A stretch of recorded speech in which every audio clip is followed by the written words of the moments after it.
Greetings! Today I will try to explain why C140 is unloved and forgotten, and why it should be respected and cherished in our horrible EV world. When it came out, it was more expensive than Ferrari, it had ugliest front in Mercedes history, and the crazy part is that somehow it was more heavier than W140. And all of that did not stop people from buying it. When it came out, it had 6 months waiting list. It was the ultimate 4-seater coupe. When you drove it in the 90s, it felt like you are in the Wicked Game song and you're making love to this ugly vehicle, and both of you enjoyed unexplainable process.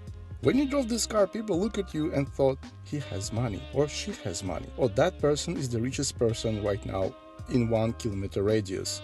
Approving design of this vehicle took 1 year, and you can feel that they did not think much about designing it. Because, for instance, W140 took 6 years to approve. It was designed by Bruno Sacco, and here he proudly says that his cars are so great that in the future fat man from Uzbekistan will make YouTube videos about his vehicles. Bruno Sacco was proud of this car, but not many agreed with him. For example, this man that tried to change front of the C140 but failed completely because Bruno Sacco was always near everybody and controlling everything.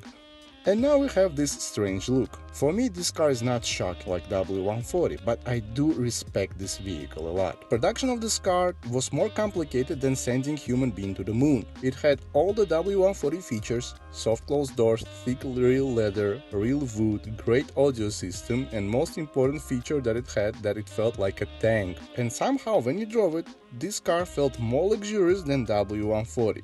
What I like about this interior is that the belt came to the driver automatically, and also the audio system had remote control for the back passengers. Even it was a coupe, it had plenty of space for the back passengers. This car shocked godfather of all car YouTubers, Mr. Jeremy Clarkson, with its appearance. He said that accelerating, stopping, and cornering this vehicle had real purpose, and the car did all those things with style. For me, exterior looked luxurious, but at the same time very discreet. Car didn't shout about how much it cost. It just looked like a tank, drove like a luxurious tank, and felt like a tank. Even compared to W140, somehow W140 looked more like a show-off car if you put them together. C140 was available only with 2 transmissions, 4-speed automatic and 5-speed automatic, and no manual was available. During life of C140, it changed its name 3 times, just like I did to escape my ex-girlfriend. First it was called 500 SEC and 600 SEC, then it was called S500 Coupe and S600 Coupe, and finally it was called CL500 and CL600. 3 engines were available from Mercedes: 4.2-liter V8 that generated 275 brake horsepower, 0 to 100 km happened in very slow 8 seconds, 5-liter V8 that generated 322 brake horsepower, 100 km happened in 7 seconds, and finally 6-liter V12 that generated 401 brake horsepower, 100 km happened in 6.5 seconds. AMG engines for 6-liter V12 that produced 439 brake horsepower, 100 km happened in 5.6 seconds. Also, the 7.3-liter was in 2 configurations. First one generated 518 brake horsepower and second one 524 brake horsepower. 0 to 100 km happened in 5 seconds. And of course, Brabus could not leave alone CL and offered 5 engines. So 2 were V8s, 6-liter V8 that generated 408 brake horsepower with 600 Nm of torque. 0 to 100 km happened approximately within 6 seconds. Second was 6.5 V8, 440 brake horsepower and 660 Nm of torque, and 3 V12s, 6.9-liter V12, 509 brake horsepower and 704 Nm of torque, 7.3 V12, 530 brake horsepower and 754 Nm of torque, and finally 7.3-liter V12 with 582 brake horsepower and 772 Nm of torque. And with all that power, anyway, car felt like a luxurious tank.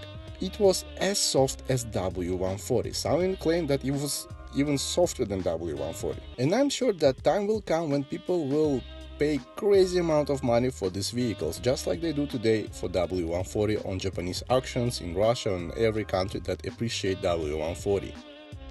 I really do like the Brabus body kit on C140 because car doesn't look as ugly as in the stock, and C140 in the Brabus kit is more eye appealing, and I just like looking at it. If you want to buy one on the budget, do not look on V12 at all, because the maintenance will just kill you.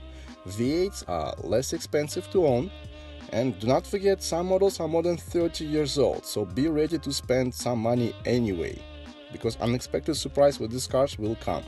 It is better to buy restored C140 or with full service history, that you know that all the expensive parts were changed, like engine mounts, all the liquids were changed on the time, and the radiators were cleaned, because car can overheat sometimes. And self-leveling suspension also needs your attention, so pay attention to all the things that I said before buying the car.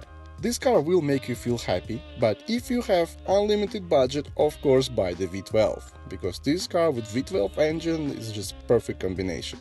Thank you so much for watching. Let me know what do you think about wonderful C140 and what feelings you have about this car. Take care and bye bye.